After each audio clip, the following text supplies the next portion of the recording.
아멘. 아멘. 너도 길어도네. 저거는 기억 한글 버전, 그거는 기억 개정 버전이니까 좀 달랐습니다. 그런 뜻은 같은 거죠. 예. 원칙이 아빠까지 안 오셨는 거죠. 오늘 함께 이 본문 말씀을 통해서 예수님의 치유. 나중에 다 말씀을 제목 정하기가 참 어려워요. 여러분 설교해 보시면 여러분 설교 안 하죠. 설교를 할 때 참 제목 잡기가 어려워요.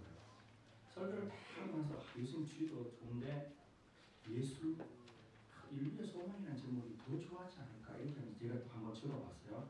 자, 그건 그렇게 중요하지 않지만 자, 우리가 함께 읽은 이 본문 말씀은 공강복음이 마태복음, 마가복음에도 기록되어 있어요.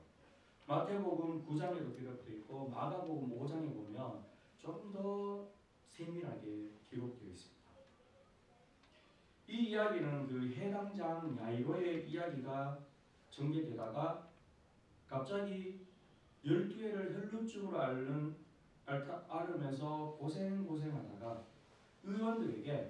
많은 의원들에게 가서 손을 써봤지만 고치지 못한, 그래서 12년 동안이나 12해나 혈루증을 앓으면서 고생하는 여인의 이야기가 되다가 다시 해당장 야이로의 이야기가 다시 시작되면서 끝을 맺는 그러한 본문의 말씀입니다. 이러한 기법을 샌드위치 기법이라고 하죠. 그죠? 빵 있고 속을 넣고 그 위에 다시 빵을 넣는. 이 12해를 혈루증을 앓는 이 여인의 이야기를 통해서 그 이야기를 둘러싸고 있는 해당장 야이로의 그 딸의 사건의 의미를 이렇게 규명하는 일종의 그러한 이야기라고 할 수 있다는 겁니다. 마가복음 9장을 또 이렇게 참고하시면 더 부족한 부분이 또 이렇게 채워지고 또 이렇게 더 이해가 쉬워지고 있습니다. 이야기의 줄거리를 한번 볼까요? 이야기를 보시면 어떻게 되어 있습니까? 이 사건이. 예수님이 오니까 많은 무리들이 예수님을 환영했어요. 왜냐하면 일찍 예수님에 대한 소문을 듣고 그 앞전에 있던 그 이야기를 듣고 예수님이 오기를 기다리고 있었다는 거예요. 뭔가 예수님이 오면 큰 기적, 뭔가 신기한 일, 이런 게 있으니까 사람들이 호기심이 많이 발동했겠죠. 자, 그렇게 기다리고 있는 중에 해당장 야이로라는 사람. 이 해당장이라면 당시는 상당한 사회적 지위와 그리고 어떤 명예가 있었던 사람이었죠. 회당을 관리하면서 회당에서 드려지는 예배 순서도 그리고 모든 것들 권한이 있었던 그러한 회당의 장이었어요. 이 사람이 와서 예수님 발 앞에 엎드려서 자기 집에 와주시길 간곡하게 청하는데 왜냐하면 왜냐하면 자기의 외동딸이 있는데 이 외딸이 지금 12살인데 죽어간다는 거예요. 그래서 예수님 빨리 급히 와주셔야 되겠습니다라고 하면서 해당장 야이로가 온 거예요. 자, 이 길을 가고 있는데 느닷없이 12해를 혈루증을 앓던 어떤 한 여인이 나타났습니다. 오늘 본문에는 12해를 혈루증을 앓는 중에 아무에게도 고침을 받지 못하던 여자라고 되어 있는데 마가복음에 보시면 많은 의원에게 자기의 모든 것들을 다 투자했지만 허사했다는 것이 기록되어 있습니다. 그래서 이 여자가 생각하기를 예수님의 뒤에 와서 그 옷가에만 손을 대어도 아마 내 이 병의 그놈이 이 병이 나을 거라는 이런 믿음을 가지고 예수님의 옷자락을 만졌더니 어떻게 됐습니까? 옷가에 손이 대니 혈루증이 즉시 그쳤더라. 그런데 예수님이 뭐라고 해요? 예수님은 바로 느끼시고 나에게 손을 댄 자가 누구냐? 그때 무리가 많이 있어서 예수님은 막 몰려들어서 예수님 밀고 가니까 그죠? 근데 예수님은 다 알고 계셨죠. 이제 이 여자가 두려워하면서 이 숨기지 못한 걸 알고 예수님을 엎드려서 내가 예수님 앞에 되었다라고 예수님의 옷자락에 손을 대었다라고 그렇게 고백합니다. 그때 예수님이 뭐라고 말씀하십니까? 따라 내 믿음이 너를 구원하였으니 평안히 가라. 이 사건을 통해서 시간이 얼마나 지체되었는지 모르겠지만 아무래도 좀 지체되었겠죠. 그죠? 안 그래도 지금 해당장 야이로의 입장에서는 한시가 급한 그런 마당에 그때 해당장의 집에서 사람이 왔어요. 그러면서 그 볼을 전해주는데 이것이 비보였어요. 슬픈 소식이었는데 당신의 딸이 죽었습니다. 이제 죽었기 때문에 선생님을 더 모실 필요도 없고 괴롭게 할 필요가 없습니다. 이제 상황 끝, 상황 종료가 되었습니다. 쉽게 말하면 이해해야 돼요. 더 이상 이제 예수님 이제 우리가 볼 일 없습니다. 모실 상황이 끝났습니다. 더 이상 선생님 괴롭게 하지 마시고 그냥 가십시다. 이렇게 되겠죠. 근데 예수님께서 말씀하셨어요. 두려워 말고 믿기만 하라. 그리하면 딸이 구원을 얻으리라. 아마 이 지체된 사건을 통해서 한시가 급한데 오히려 한 12회를 흘릴 줄 알던 이 여인의 사건을 통해서 더 지체된 거라서 오히려 예수님이 죽은 나사로를 살리러 가실 때도 일부러 늦장 부리잖아요. 그러면서 뭔가 예수님께서 이것을 통해서 그들에게 메시지를 주려고 하는 거예요. 빨리 갈 수도 있지만 일부러 가만 그죠? 시간도 지체했다고 죽고 난 다음에 또 완전히 뭐 다 상황이 우리는 인간의 생각으로 상황이 종료된 그 다음에 가서 예수님 일을 보십니다. 그 집에 도착했는데 이미 사람들이 막 웅성웅성하고 뭐 울면서 통곡하고 난리가 아닙니다. 하나밖에 없는 외딸이 죽었으니까 얼마나 그랬겠어요. 저도 뭐 우리 아이 하나밖에 없습니다만 뭐 둘 셋 있다고 해서 그 아들 딸 자식이 귀하지 않는 것도 아니잖아요. 다 귀하잖아요, 그죠? 그런데 하나 저는 하나 가진 아들 하나를 가진 심정으로서 참 어느 부분은 조금 이해할 것 같아요, 그죠? 옥이야 금이야 이렇게 안 키웠겠어요. 그 딸을 키웠는데 그 딸이 죽었다. 그때 예수님이 베드로와 요한과 야고보 이 세 제자만 그리고 아이의 부모 외에는 들어오지 말라고 하시면서 아이의 부모와 제자 셋을 데리고 가십니다. 그러면서 울지 말라고. 얘가 죽은 게 아니다. 근데 사람들은 보니까 죽었잖아요. 무슨 소리 하냐고. 그러니까 어떻게 한다고 그랬어요? 이미 저희가 그 죽은 것을 아는 거로 비웃더라. 그냥 웃는 것도 아니고 비웃더라. 눈 웃더라 아니에요. 비웃더라. 비웃었다고 했어요. 그때 예수님이 아이의 손을 잡고 가라사대 마가복음에 보면 달리다고 손에 내가 내게 말하니 일어나라. 이 달리다붐이라고 이렇게 말합니다. 이게 사실 달리다붐이는 그때 이스라엘 당시에는 부모님이 자녀를 깨울 때 있잖아요. 그걸 깨라. 일어나 빨리. 이거예요. 손해야 일어나라.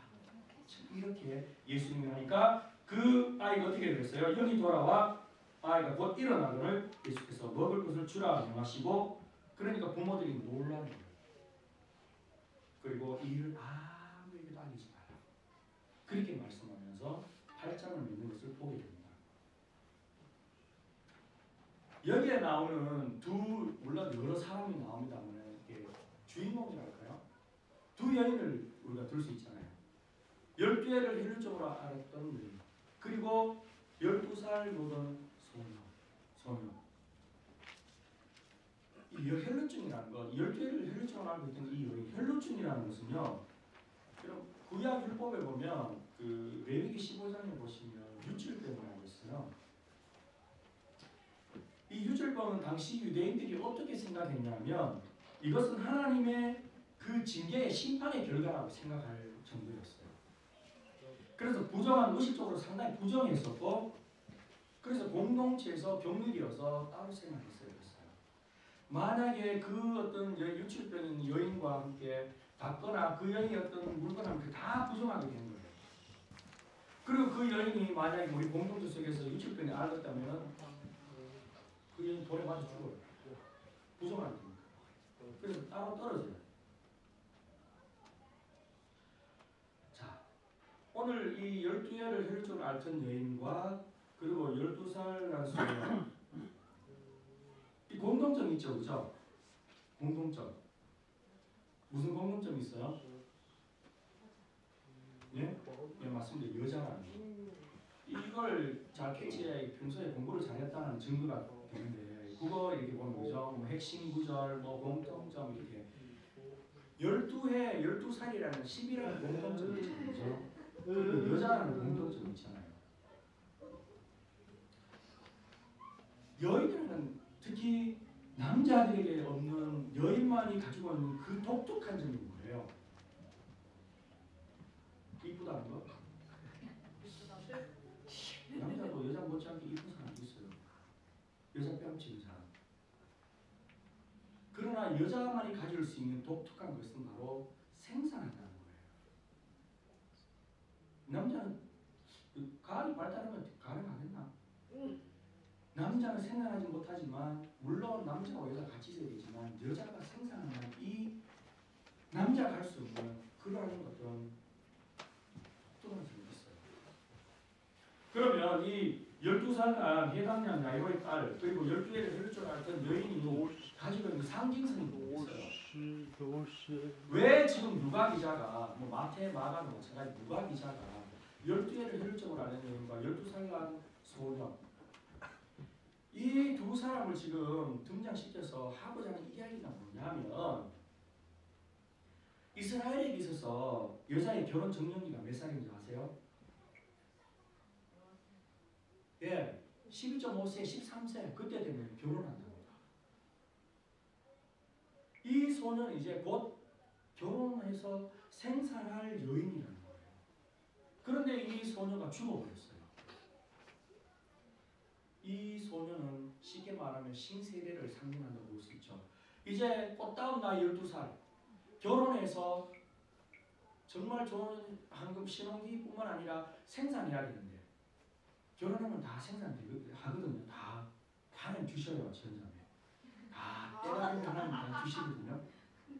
물론 아직 지연자매랑 성진 형제는 아직 공부를 해야 되기 때문에 좀 늦출 수도 있겠지만 사실 저희들 같은 경우는 나이가 많이 제가 32살에 결혼해서 많이 급했는데 하나님이 급한 자를 빨리 주시더라고요. 근데 얼마나 감사한지 몰라요. 하나님 때가 되면 다 주셔요. 자, 이 12살 난 소녀는 곧 결혼해서 또 생산해야 될 신세대라면 이 12의 혈육적을 앓던 여인은 뭐냐? 기성세대를 말하는 거예요.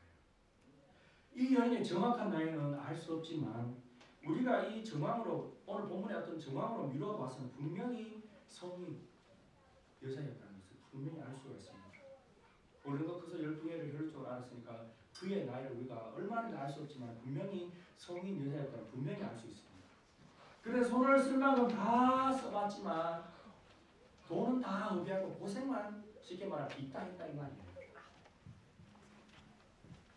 이 이야기를 통해서 지금 누가 기자는 신세대나 기성세대나 생산 능력이 없는 정말 죽어버린 생산이 멈춰버린 아무런 희망이 없는 소망이 없는 그런 세대 그런 사회라는 것을 지금 지적하고 있다는 거예요. 아니 물론 그 당시에 아이를 낳고 사는 사람도 많았지만 지금 이것을 통해서 보여주는 그림이 뭐냐? 너희들이 이렇게 생산이 없는 희망이 없는 소망이 없는 그런 세대라는 것을 이야기하고 있다.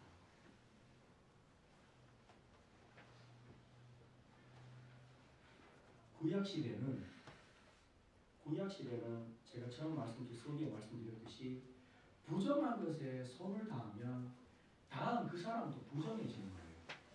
그런데 예수님 오신 이후로 신약시대는 어떤 현상이 일어나냐면요. 예수님의 손길이 닿으면 그것이 정결하게 돼요. 구약과 신약 이 차이예요. 아시겠습니까? 그래서 유대인들이 그리고 서기관들, 바리새인들이 계속해서 예수님을 공격하고 집요하게 비난한 게 뭐예요? 부정한 세리와 창기하고 있네. 저 봐라 저. 뭐 저래 저게. 저런 사람하고 나쁜 사람하고 있네. 죄인들하고 같이 있네. 항상 이렇게 시비 걸었어요. 그건 구약적인 사방식이고 예수님은요 아니에요. 예수님 오셔서 부정한 것이 예수님 손이 닿으면 깨끗하게 되고 거룩하게 되는 역사가 됩니다. 선한 사마리아인의 비유에 보시면 그때 강도 만난 자 갔을 때 처음에 제사장이 갔죠. 그 다음에 레위인이 갔잖아요. 이 사람들은 그런 구약적인 그 사람 틀린 게 아니에요. 사실은 우리가 그 사람들한테 정말 함부로 돌을 던질 수 없어요. 우리나라도 멸 수 있었겠어요? 다 피해갔지. 안 그렇겠어요? 저라도 피해갔을 거예요. 그 사람들은요 철저하게 율법에 맞게 생활한 거예요. 부정해지니까 안 된다고. 그냥 단순히 어떤 도덕 그런 차원이 아니에요. 하나님께서 말씀한 그 율법의 차원을 보니까 너무나 잘 알고 제사장과 레위인들 아니었어요. 거기에 비춰보니까 지금 그 사람들하고 내가 부정해도 안 된다고 해서 피해가고 그렇게 한 거예요. 그러면서 예수님이 얼토당토 않는 유대인들이 멸시하는 그 사마리아인을 또 등장시켜가지고 그죠? 봐라 사마리아인이 이렇게 했다고. 그러면서 유대인들을 고발하잖아요. 그건 뭐냐? 똑같은 이치예요. 예수님이 가는 곳에는 정결한 여인하고 다음에는 나도 부정한 여인하고 하면 나도 부정해진다 했지만 예수님은 안 해요. 예수님은 옷가라만 되고 예수님이 사람 하는 주면 정결해져요. 그런 차이. 동일하게 오늘날도 우리가 예수님이 계시고 예수님의 말씀이 선포되는 곳에는 치유라는 그런 현상이 일어나요. 이건 아이들이 맞고 정당 올바른 복음이 선포되면 분명하게 그런 치유의 역사가 일어나는데 우리가 보면 이렇게 치유라는 것을 좀 좁게 생각해서 항상 병에서 낫는 것만 생각해요. 치유하고 회복하고 꼭 뭔가 병에서 내가 죽을 몹쓸 병에서 나았다. 뿅. 내가 치유되었다 이렇게 생각하시는데 꼭 치유를 거기에만 국한시키지 마십시오. 물론 정신적인 것도 있겠지만 어떤 사람이 보세요. 내가 병에서 정말 암에 걸렸는데 하나님의 기적적인 그러한 은혜로 내가 나았어요. 치유 맞아요. 그런데 어떤 사람이 내가 보니까 이거 희망이 없어 소망이 없어 이 세상에 직업도 없고 뭐 이 나쁜 경기 속에서 그죠? 경기가 나쁘다고 경기 잘해서 좋게 보는 거잖아요. 그게 아니고 이 경기가 너무 나쁘니까 이거 뭐 취직 없지도 못하는 일자리도 없고 소망이 없다. 내 뭐 좋은 대학 나와봐야 뭐 하겠냐고. 보니까 직장도 못 구하는데 차라리 그냥 거기서 뛰어내리지 그냥 뭐 이렇게 할 수 있잖아요. 그런데 그 사람이 복음을 듣고 내가 잘못 생각했구나. 내가 이렇게 살아서는 안 되지. 아직도 내가 살아있는 예수님께서 하나님이 나를 이 땅에 보내신 사명이 있어서 나를 이 땅에 보내셨는데 내가 그 사명을 감당해 복음을 듣고 그걸 다시 다 내려놓고 자살을 뜨고 옥상에서 20층 옥상에 20층이 뛰내면 죽겠죠. 그죠? 10층 정도는 보상이겠지만 20층 옥상 뛰어내리려고 그러다가 내가 다 놓고 내가 다시 예수님을 붙들고 내가 살아야지. 이 치유잖아요. 자, 북한에 김정은이가 만약에 회개하고 예수를 믿었다고 봅시다. 물론 김정일보다는 끝발이 좀 약하겠지만 아직은 권력이 아직은 좀 그렇지만 예수를 믿었어요. 뭐 김정일 시대에는 더 낫겠죠. 그럼 어떤 현상이 일어나겠습니까? 물론 반대하는 군부 세력도 있겠지만 앞으로 다 예수 믿는다. 우리는 국교를 기독교로 예수를 다 믿어요. 내가 믿는 예수 내가 너무 좋고 이제까지 공산주의 다 포기하는데 예를 들어서 그럼 어떤 북한이 그죠? 보면 이게 치유예요. 이것도 치유예요. 치유를 너무 좁게 생각해서 꼭 병에서 낫는 것만 치유가 아니에요. 삶의 의욕이 없고 소망이 없던 사람이 복음을 듣고 내가 새로운 소망을 가지는 것 이게 다 치유라는 거예요. 그래서 복음이 선포되면 그 속에 분명한 치유가 있다는 거예요. 삭개오를 보십시오. 그 삭개오가 세리장으로서 못된 짓 골라서 하고 마음에 삥당하고 이러다가 예수님 만나면서 자기 예수님 말하기 전에 그죠? 내가 뭐 하면 몇 배나 물러주고 토색 절반도 내놓고 내가 다 했습니다. 오늘 우리 집에 오시죠. 치유의 역사가 일어나는 거예요. 이게 바로 치유예요. 예수님이 가시는 곳곳마다 이런 역사가 있다. 또 말씀이 복음이 선포되는 곳에 이런 역사가 있다. 해당장 나이로 당시 그의 명예와 지위와 명예를 보면 상당한 지위에서 유대인 사회에서 해당장이거든요.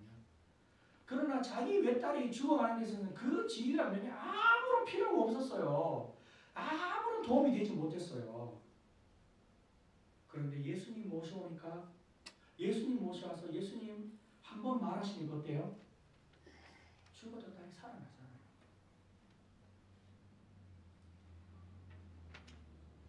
목회자들 저도 가끔씩 좀 착각할 때가 있는데 교회에 예를 들어서 사회에서 소위 잘 나가는 사람 뭐 기업 대기업 회장이 오거나 유력한 정치인이 오면 사람들이 다 빠질 거 아니에요, 그죠?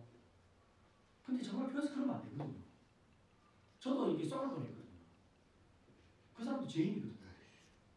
그것 때문에 뭐 되는 게 아니고 물론 그런 사람들을 통해서 왜냐하면 그런 사람을 어느 정도 이렇게 위치에 있기 때문에 영향력이 있어서 복음이 전파되는 건 더 맞아요.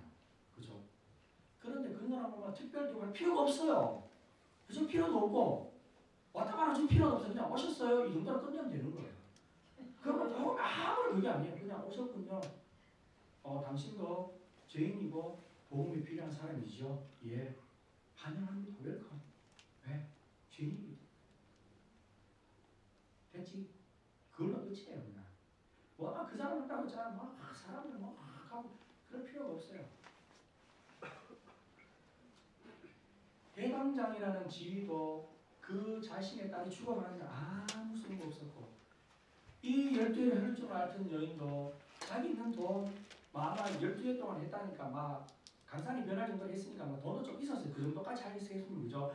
없으면 아예 손도 못 댔겠지만 의원들에게 많이 찾아갔다 했던 걸 보면 마가복음에 보면 그래도 집안이 넉넉했는데 아마 가산이 많이 탕진했는 것 같아요. 병에는 뭐 효자도 없고 그것도 없다 그래요. 병 한 10년 동안 알아보세요. 있던 돈 사람 그렇잖아요. 저희 모습은 죽자 막 그죠? 돈 막 벌어서 그죠? 죽자 살자 돈 벌어서 나중에 어떻게 해요? 병 들어가 그 병 취하면서 돈 다 쓰잖아요. 결국 죽고 이게 인생이거든요.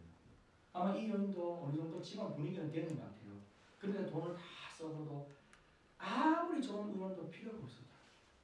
예수님 옷자락만 만져도 그 여인의 그 혈루 부분이 치유되었다는 것을 말해줍니다. 우리의 사명도 있습니다. 우리의 사명이 뭐냐? 한 개인이나 공동체나 소망은 예수님께 달려있다는 거 우리 꼭 명심해야 됩니다. 믿음의 공동체는요. 교회마다 보면 이렇게 막 그런 소리가 많이 이렇게 막 시끄러운 소리가 많이 들려요. 결국은 뭐냐면 결국은 예수님 잡지 않고 있잖아요. 딴거 잡아서 그래요. 여러분 불러 일어나는 교회 보면요. 물론 여러 이유가 있겠지만 어떤 한국에 어떤 교회는 보니까 돈 때문에 있잖아요. 참, 갑자기 어떤 게 교회 부지를 샀는데 예를 들어서 부지를 이렇게 예배당이 10억이었는데 어디 개발된다는 소리 듣고 그것이 몇십억으로 뛰어버린 거예요. 그러다 보니까 장로들하고 장로들이 막 있잖아요. 싸우고 교회 가라죠. 뭐예요 그게? 뭡니까? 예수 딴 데 신경을 쓰고 있으니까 다 그렇게 되는 거예요. 우리 성도들이 가는 곳곳에 부정과 부패가 그리고 깨끗하지 못한 곳에 갈 때에 우리가 거기에 들어가는 곳곳마다요. 정말 우리가 들어감으로 우리가 복음을 전함으로 새로운 변화를 일으키고 새로운 물결을 일으키는 사명이 우리에게 주어져 있다는 거예요. 우리가 작은 예수로서 우리가 가는 곳곳마다 물론 예수님처럼 어디가 우리가 옷자락 만들고 이런 역사는 안 일어나더라도 우리가 가는 곳곳마다 우리가 작은 예수로서 그러한 역사들이 우리 속에서 우리 공동체 속에서 일어나야 된다는 것을 우리에게 말해주고 있다는 거예요. 우리가 예수를 붙잡을 때에 예수만이 우리의 희망이고 우리의 소망이라는 거예요. 그것을 붙잡을 때에 이러한 역사가 일어나야 되고 또 일어난다는 사실을 우리는 꼭 믿으시기 바랍니다. 정말 앞뒤를 봐도 소망이 없잖아요. 이 세상을 보면 그죠? 뭐 경기는 더 침체된다 그러고 뭐 여러분 가스값은 뭐 5불까지 올라갈 것이다. 뭐 이란하고 뭐 호르무즈 해협요? 거기 뭐 범죄 전쟁 일어날까 안 할까 5불 이거하고 그러면 저도 걱정돼요. 가스가 올라가면 되지만 그러나 앞을 봐도 뒤를 봐도 옆을 봐도 소망이 없지만 위를 보십시오. 위에 계신 우리 주님. 우리 주님이 소망이고요. 생산해야 될 12살 난 그 어린 소년도 죽었고 혈루증으로 아무리 안 했지만 예수님을 만나니까 그 모든 것이 한순간에 해결되듯이 예수님을 믿고 예수님을 잡으면 우리 속에 있는 문제 금방 해결 안 될 수도 있습니다. 목사님 말씀 듣고 갔는데 해결 안 되던데요. 내 기도하고 했는데 목사님 해결 안 되잖아요. 이게 해결 안 될 수도 있어요. 그 해결 안 되니까 그게 해결이에요. 그게 필요하기 때문에 계속 주는 거예요. 그게 여러분에게 나는 그건 내 소원이잖아요. 그죠? 예수님의 입장에 봤을 때는 참고 기다리고 안 되는 것이 너에게 있어서는 그것이 너를 유익하게 될 것이다. 라는 것이 된다는 거예요. 말씀을 정리하면서요. 예수님 가시는 곳곳마다 치유의 역사가 일어나는데 그 치유의 역사는 단지 병에서 고침을 받는 것뿐만 아니라 그 영혼이 새롭게 되는 거예요. 그런 의미에서 바로 우리 예수님이야말로 우리 소망이고 나의 구주라는 사실. 그래서 우리가 그 예수님을 굳게 잡고 예수 믿음으로 살아가시는 저와 여러분들 되시기를 주님의 이름으로 간절히 부탁을 드리겠습니다. 기도하겠습니다.